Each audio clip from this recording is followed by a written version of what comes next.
Hi, this is Steve from OE Updates, and in this video I want to talk about SMTP, the Simple Mail Transfer Protocol, as lots of people have difficulty these days of configuring their email client to use SMTP. And I'm going to illustrate it using this example here, where I've got two email accounts on two different email servers. So I've got an email account or a mailbox, steve@bt.com, located on this server, mail1, and another one, steve@ibm.com, on this email server here, mail2. Now, the diagram's meant to show that SMTP is being used to send email from the email client to the email server, and it is then sent and received on the internet using SMTP. So SMTP is used exclusively on the internet for sending and receiving. Between the email client and the email server, it is only used for sending. Another protocol, POP3 or IMAP4, is used for receiving the email.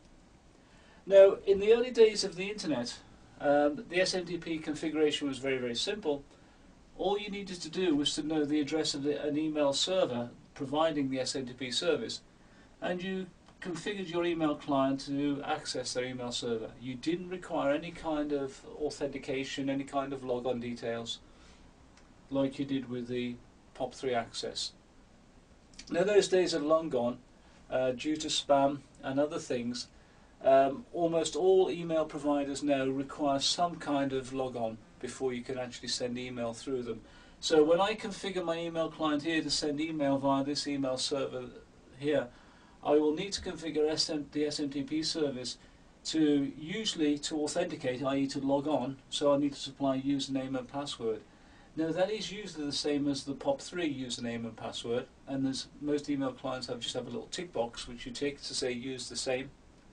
And a new requirement is a valid sender address.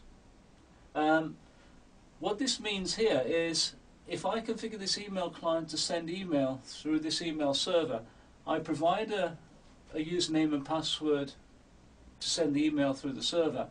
The email server will also check the from address in the email, and the from address has to be valid on this server. Now, if I'm using a from address of steve@bt.com, that is valid on this server and the email will go through.